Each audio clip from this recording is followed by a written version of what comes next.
안녕하세요. 스나이퍼 인사드립니다. 오늘 회사가 조금 일찍 끝나서 동네 공원 벚꽃 구경 갔는데 아직 안 폈더라고요. 다들 이번에 가능하시면은 벚꽃 구경 가보시는 거 추천드리겠습니다. 오늘 방송 바로 시작할 건데요. 두 가지 소식을 전해드리겠습니다. 첫 번째로는 게리 갠슬러 SEC 의장 관련 업데이트고요. 두 번째는 제레미 호간이라고 요즘 상당히 핫하신 XRP 관련 좋은 정보 많이 주시는 제레미 호간님의 전체적으로 보는 이번 소송에 대해서 자세한 부분 알아보려고 합니다. 첫 번째로 스테픈 W 후보님께서 공유를 해주셨는데요. 이거는 원래 오늘 만들 계획이 없었는데 이게 지금 제 눈에 보여가지고 제가 바로 방송 제 내용을 전해드리려고 합니다. 여기 내용을 보시면은 finally 조금 스펠들이 틀린 것 같은데 이분이 아마 미국 분은 아니신 것 같아요. 그래서 일단은 보시면은 이제 드디어 끝 일정 변경을 반복한 이유가 무엇이든 간에 상원은 3월 29일 다음 주 월요일에 게리 갠슬러의 SEC 의장 관련 컨펌을 하기로 되어 있다. 그래서 요거를 보시면요. 이게 지금 미국 상원에서 발표를 한 거고요. 이제 여기 보시면은 게리 갠슬러 나와 있죠. 그래서 이게 3월 29일에 이제 어떤 직책에 대해서 그 관련 사람들이 발표될 사람들의 이름의 명단입니다. 그래서 폴리, 엘렌, 웬디, 그다음에 게리 갠슬러가 여기 지금 넘버 33에 나와 있습니다. 된다고 보는 게 맞겠죠. 많은 분들이 궁금하셔서 소식 공유해드리고요. 이제 게리 갠슬러가 드디어 SEC 의장이 되는 것 같습니다. 그러니까 어떤 분은 그러시더라고요. 이제 게리 갠슬러를 줄여서 개가 되던가 겐세이만 안 넣으면 XRP는 잘 될 것이다. 저도 보고 한참 웃었는데 센스가 좋으신 것 같습니다. 그 재밌는 게 게리 갠슬러가 XRP에 대해서 이때까지 관련 인터뷰나 과거 영상 보면은 좋은 말도 했고요, 부정적인 이야기도 했는데 XRP 이야기를 잘 보시면요, XRP라고 안 그러고 XRPay 계속 그래요. 페이가 돈이잖아요. 그 발음이 재밌어서 다음에 이제 영상 관련 보시면은 이제 발음 이제 보시다 보면 재밌을 겁니다. 자, 이제 오늘 제가 준비한 소식인데요. 이제 제레미 호가님의 이제 이분과 이제 Thinking Crypto, 이제 그 미국에서 채널을 운영하신 분인데요. 이 톤이라는 분도 그 이제 가끔 이제 포트폴리오 공유를 하시는 분이세요. 그 Thinking Crypto라고. 근데 그분도 XRP의 양이 그 물량이 포트폴리오에 가장 많습니다. 그렇기 때문에 제가 더 어떻게 부분에서 진지할 수밖에 없기 때문에 물량이 많으니까요. 그래서 실제로도 제가 많이 눈여겨보고 좋아하는 유튜버입니다. 그래서 그 내용을 제가 그 관련 뉴스 오늘 인터뷰한 거를 제가 이야기를 해드리자면은, 그래서 이분이랑 그 토니 분하고 한 30분 정도 인터뷰를 했습니다. 저는 일단은 풀 시청을 했고요. 그 내용에서 중요했던 부분들 제가 요약해 드리겠습니다. 제가 여러분의 30분을 세이브 해드리는 겁니다. 그래서 먼저 제가 제레미 호가님을 처음에 이제 영상 XRP 관련 영상 올렸을 때 이제 뭐랄까 이제 변호사기 때문에 제가 선입견이 있었습니다. 선입견이 있었는데 계속 보다 보니까 이분이 사람 자체가 좋은 사람 같아요. 그래서 조금 이 사람 이제 백그라운드를 보면은 처음에 오하이오가 제가 알기로는 조금 조그만 주로 알고 있거든요. 그래서 거기 자라서 이제 괌이랑 하와이에서도 시간을 보내고, 그리고 와이프분이 베트남 분이십니다. 현재는 플로리다에 사시는데 4년 정도 일본에서 선생님을 하다가 현재는 아버님이 원래 변호사셨거든요. 그러니까 이분이 세컨 제너레이션 변호사입니다. 그래서 오늘 아무튼 중요한 이야기가 나온 게요. 첫 번째입니다. 95%의 소송권은 어느 시점에서 합의로 간다고 본다. 하지만 이번 리플사 소송은 케이스가 큰 케이스이기 때문에 조금 더 시간이 걸릴 수 있다고 본다. 그리고 리플 소송 케이스는 합의가 안 된다면 썸머리 저지먼트로 갈 것이라고 본다고 예측하셨습니다. 여기서 말하는 썸머리 저지먼트는 약식 판결을 이야기하는 것이고요. 하지만 끝부분에서 나는 내 생각에는 거의 합의로 갈 것이라고 보고 있다라는 게 이 제레미 변호사님의 의견입니다. 두 번째 포인트로 토니가 리플사뿐 아니라 2012년에서 2015년 사이 암호화폐 법 이제 관련 법도 제대로 없던 시절 리플사의 XRP 판매 부분에서도 합의가 이루어질 수 있을 거라고 생각하시나요? 라고 물어보니까 답변으로는 이번에 청문회 넷번 판사가 현재 리플사는 유틸리티와 화폐 가치가 있는데 이런 말을 했기 때문에 상당히 유리한 부분이라고 말하셨고요. 하지만 100% 소송에서 이기는 건 아니지만 이제 앞으로 XRP 판매, 현재 판매되고 있는 부분, 그리고 미래의 XRP 판매에서는 큰 문제가 없을 거라고 봅니다라고 말하셨습니다. 하지만 아직은 소송의 초기 단계이기 때문에 아마도, maybe라는 서두를 이제 붙이셨고요. 하지만 이제 전체적인 뉘앙스는 앞으로도, 그리고 미래에 팔 에스크로우 물량도 말하는 거죠. 그 부분에 대해서는 큰 문제가 없다라는 게 이제 이분의 의견입니다. 조금 더 깊게 말씀드리면은 2012년에서 2015년 리플사 XRP 판매에 대해서는 벌금을 물어야 할 것 같고, 법률 용어로는 디스코지먼트라고 하는 게 있는데요. 이제 이분이 말씀하신 디스코지먼트가 한글로 해석하면은 이제 디스코지, 토해내다, 무엇인가를 토해내다는 뜻인데, 법률적인 의미로는요, 수익을 포기해야 한다는 말입니다. 다시 정확하게 말씀드리면은 그 당시 2012년부터 2015년 XRP 판매 수입 데이터가 정확히 나오면은 그 부분을 토해내야 한다는 소리입니다. 하지만 이 부분에 대해서 현재 다른 변호사들과 이야기를 해봤지만 전반적으로 봤을 때 그 부분을 제외하고 앞으로 XRP 판매, 그리고 미래 판매 부분에서는 별 문제가 없을 거라고 했습니다. 여기서 다시 한번 이제 maybe라는 말을 하셨습니다. 어쩌면. 그런데 이제 말을 조심해서 하시지만 뉘앙스는 전반적으로 상당히 긍정적인 부분이었던 거 참고하시기 바랍니다. 잠시만요.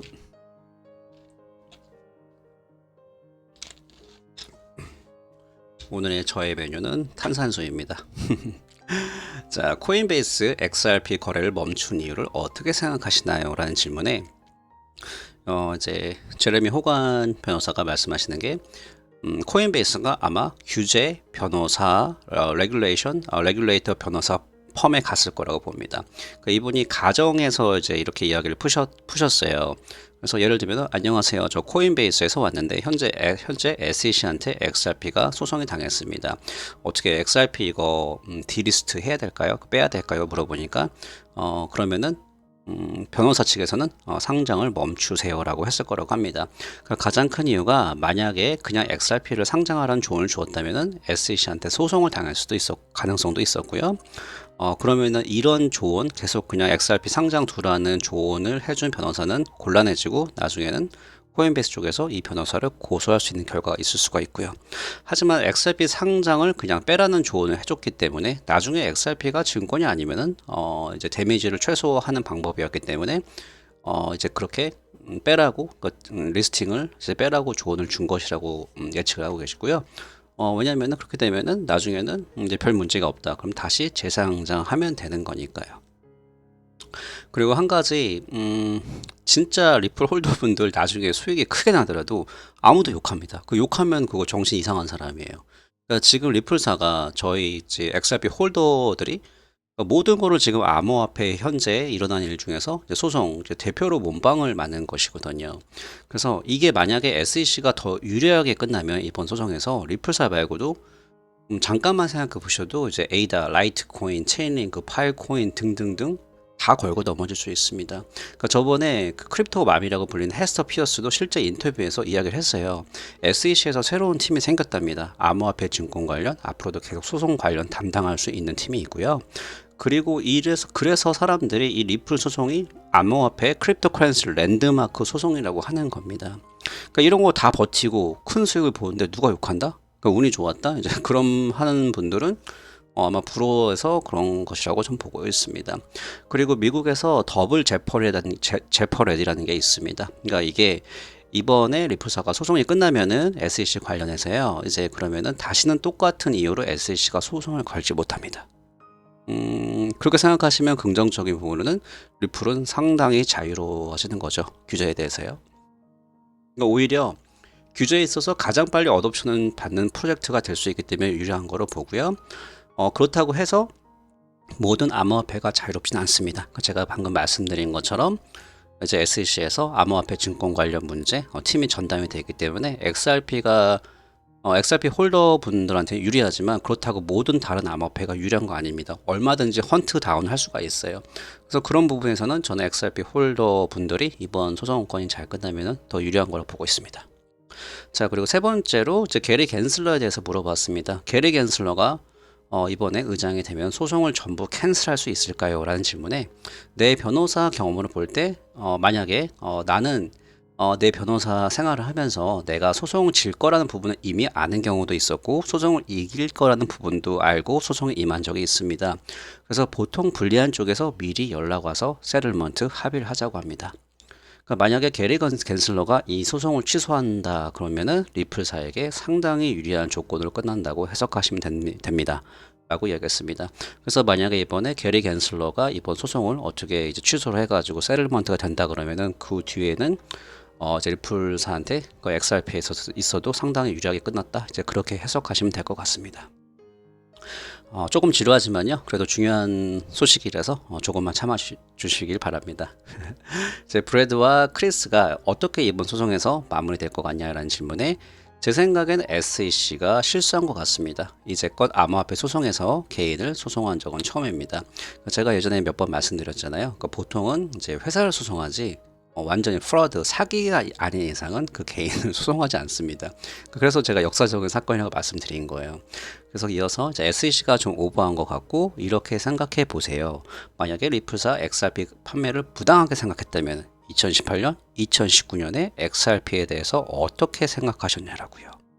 2018년 XRP 증권 문제에 관한 메모와 관련 이메일을 확인할 수가 있나요? SEC 측에서 그러니까 이거 말씀드리는 건요. 이제 SEC 쪽에서 이제 2018년에 XRP 증권 문제에 관한 메모와 관련 이메일을 리플사가 확인하고 싶다는 소리입니다.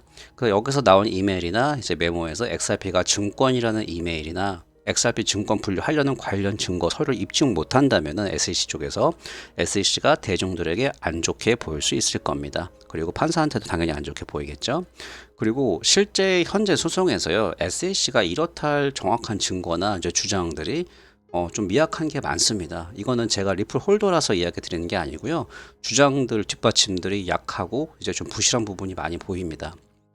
그리고 이어서 임원진을 고소하려는 이유는 첫 번째로 심리적으로 압박하는 이유고요. 연방정부, 페더럴 거버먼트한테 고소를 당하면 상당히 스트레스가 크다고 합니다. 두 번째로는 제가 방송에서 몇 번 다루었던 리플사가 벌금을 내도록 하고 인센티브를 받는 것이라고 예측을 하셨습니다.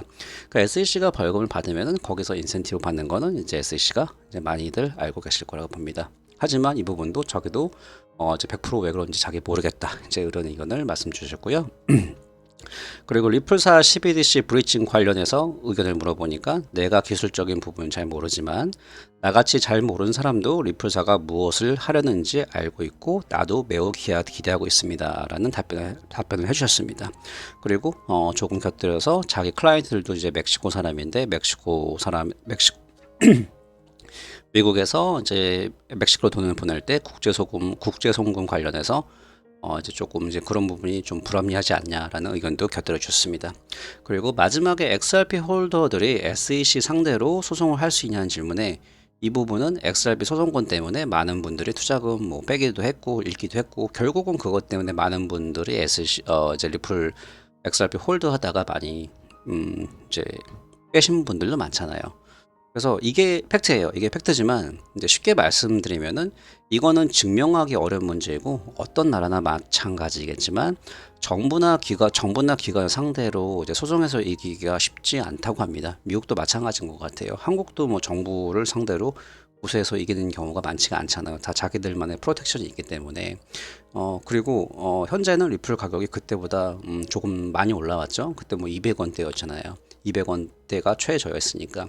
그래서 이제 이런 부분을 더 이제 소송하기가 힘든 부분이 있다고 합니다. 자, 여기까지가 제가 준비한 소식인데요. 저도 방송을 하면서 이제 리플 홀더로서, XRP 홀더로서 희망 회로가 아니고요.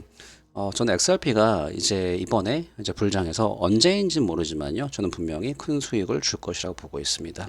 다들 희망이 없고 떠날 때 그러니까 리플사만큼 호재도 많고 실제로 글로벌 스케일에서 준비한 암호화폐는 현재 제가 볼 때는 뭐 더 많을 수 있겠지만요. 제가 볼 때는 글로벌 스케일에서 준비한 암호화폐는 10개 안팎이라고 봅니다. 그래서 저는 진지하게 투자 임하는 것 중에서 이제 XRP가 가장 많은 포션으로 제가 투자를 하고 있는 것이고요. 하이 리스크 하이 리턴. 다들 조금 여유를 가지시고 길게 보는 거 추천드리겠습니다. 그리고 본인이 생각하실 때 아유 나는 못 참겠다 떠나겠다. 근데 이거를 제가 어쩌겠습니까? 제가 하는 방송은 현재 XRP 홀더 분들에게 조금이나마 도움이 됐으면 해서 제가 제 개인 의견을 이제 뉴스와 팩트 그리고 제 생각을 전달해 드리는 역할이고요. 저의 말도 100% 믿지 마시고요. 이제 항상 스스로 결정하셔서 그렇게 해야지만 후회가 없습니다. 그러니까 저에게 만약에 XRP 투자해서 후회하냐고 물어보신다면 저는 1도 없습니다. 왜냐면 저는 계속 공부를 해왔고 그리고 제가 내린 결정이기 때문에 저는 XRP로 분명히 수익을 많이 가져갈 수 있다고 보기 때문입니다. 그래서 아무튼 오늘 소식 도움이 되셨으면 좋겠고요. 제가 준비한 소식은 여기까지입니다. 그래서 내일 시간이 된다면요 영상 한 편 더 올리도록 하겠습니다. 감사합니다.